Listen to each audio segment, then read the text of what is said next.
VOA Afrique. Bonjour à tous, merci de regarder VOA Afrique.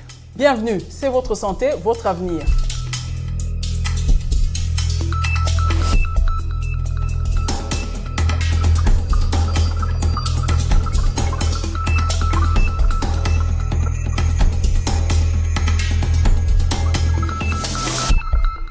Votre santé, votre avenir, c'est votre rendez-vous hebdomadaire consacré à la santé et au bien-être. Cette semaine, nous parlons de la lutte contre la stigmatisation des personnes vivant avec le VIH-Sida en République démocratique du Congo. Plusieurs décennies après la découverte du virus du sida, les personnes vivant avec le VIH-Sida sont toujours victimes de la discrimination et du rejet des autres. Ce regard étrange qui pèse sur cette catégorie de personnes empêche la progression dans la lutte contre cette pandémie. En République démocratique du Congo, comme ailleurs, les personnes vivant avec le VIH-Sida sont pointées du doigt et portent souvent le lourd fardeau des préjugés que les autres leur infligent.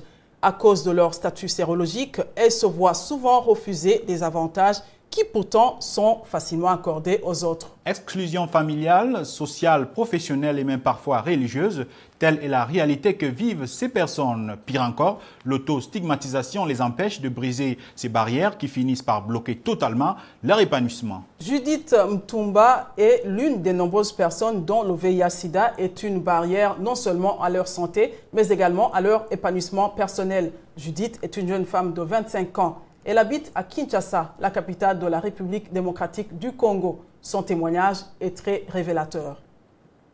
Depuis 2013, j'étais enceinte et je connais ça lors où j'ai commencé les CPM.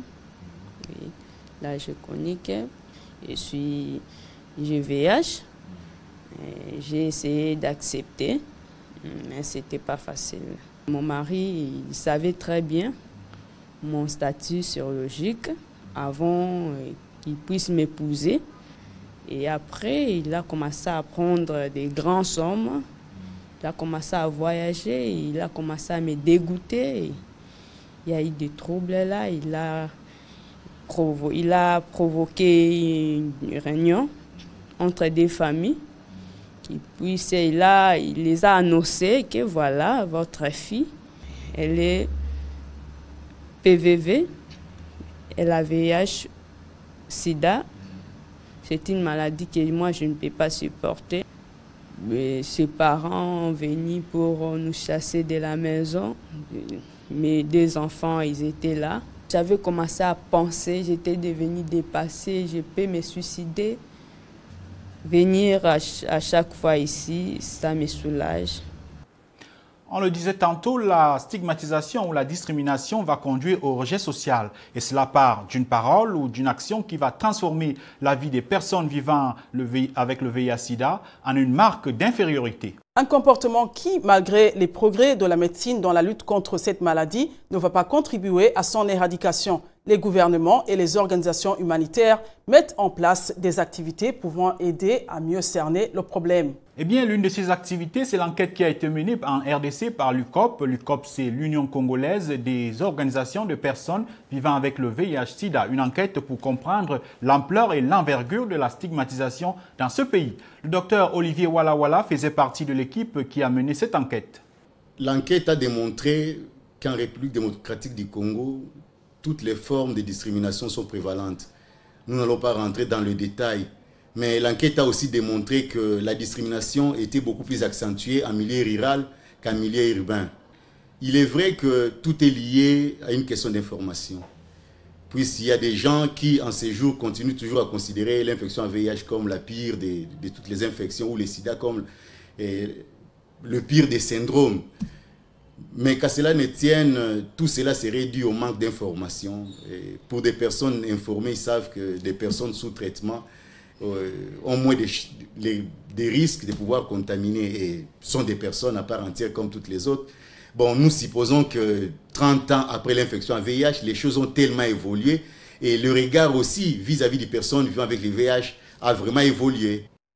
Après cette enquête, les autorités congolaises ont sorti un plan pour protéger les personnes vivant avec le VIH-Sida. L'une des mesures que ces autorités ont mises en place a été de voter des lois qui sanctionnent les cas de discrimination et de stigmatisation. Mais engager les poursuites exige pour les victimes de révéler leur statut à la société. Voilà pourquoi certaines victimes préfèrent ne pas rapporter les abus qu'elles subissent.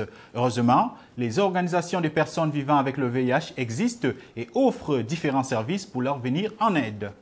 Il s'avère que le grand problème de la stigmatisation, c'est le manque de connaissances, hein, donc le manque de la bonne information. Nous apportons cette bonne information et du coup, nous leur brandissons aussi la loi portant protection des personnes vivant avec le VIH pour qu'ils puissent savoir qu'est-ce qu'ils encourent au cas où ils arrivaient à stigmatiser ou à discriminer les personnes vivant avec le VIH. En se rapportant au plan justement, ce que nous faisons à ce jour, c'est une grande sensibilisation des acteurs judiciaires et de santé et aussi des communautaires.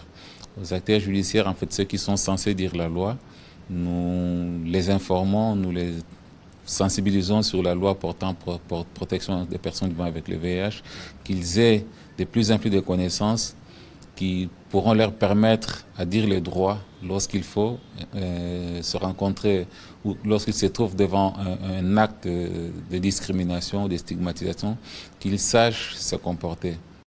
Je vous propose d'emblée 2 commentaires Facebook. Alphonse Mbouaki de Kinshasa en RDC a écrit « Les communautés doivent savoir que le VIH ne se contracte pas en mangeant avec les malades, en partageant le même environnement qu'eux, chambre, maison, quartier ou rue, en parlant avec eux ou en les côtoyant. Mais il se contracte surtout par voie sexuelle, par l'utilisation d'instruments contaminés et de la mère à l'enfant. Ainsi, évitons de mettre ces personnes en quarantaine. » Et puis il y a aussi Eloge Kiayo de Lubumbashi, toujours en RDC, qui a écrit « Effectivement, en RDC, les gens peuvent être très bien avec toi, mais une fois qu'ils apprennent que tu as le VIH-Sida, tu deviens persona non grata. » Place maintenant à la question des téléspectateurs sur Facebook, une rubrique qui vous donne l'opportunité de poser des questions sur la santé et d'avoir des réponses d'un expert. Cette semaine, la question choisie est celle d'un Tembo Best. Tembo Best qui veut savoir quelles sont les précautions à prendre pour éviter les hémorroïdes. Le docteur Armand Genkap va répondre à sa question. Pour éviter les hémorroïdes, la première précaution à prendre est d'éviter d'être constipé. Éviter la constipation. Et pour ce faire, il faut, dans un premier temps, privilégier les aliments qui sont riches en fibres, à savoir des aliments qui sont riches en légumes et en fruits secs. Il faut aussi bien s'hydrater. Dans un troisième temps, il faudrait, lorsqu'on a envie d'aller à la scène, ne pas se retenir. Et enfin, il faudrait, pour éviter d'avoir des hémorroïdes, il faudrait de ce fait-là éviter de consommer de l'alcool et de consommer des condiments très épicés. Et enfin, il faut, comme dernière précaution pour éviter les hémorroïdes, éviter les efforts de pousser. À présent, c'est à vous que nous tendons le micro. Cette semaine, nous avons voulu savoir ce que vous faites pendant la journée pour garder l'énergie. Voici quelques-unes de vos réponses. Pour être en forme et avoir de l'énergie pendant la journée, je me réveille le matin, je prends 2 verres d'eau. J'ai fait mon petit sport. Après le petit sport, je dois consommer mon fruit préféré, le pastèque. Et après ça, je prends mon déjeuner. Voilà. Pour chaque matin, quand je me réveille, premièrement, je prends de l'eau. Après avoir pris de l'eau, je prends mon petit déjeuner. Je prends seulement du thé rouge. C'est tout. À midi, je peux prendre quelque chose. Vers 16 h, je prends mon dîner. Je me réveille de grand matin, je fais mon sport, je cours dans ma parcelle. Après avoir fait la course, je me lave. Après avoir me lavé, je prends mon foufou et puis voilà. Et c'est ici que prend fin cette édition de Votre Santé, Votre Avenir. Pour plus de précisions sur la lutte contre la discrimination et la stigmatisation des personnes vivant avec le VIH-Sida ou autres sujets santé, connectez-vous sur www.rts.fr. voaafrique.com. Et comme Tembo Best, vous aussi, vous pouvez nous envoyer vos questions sur la page Facebook de VOA Afrique. Merci de votre fidélité. Au revoir.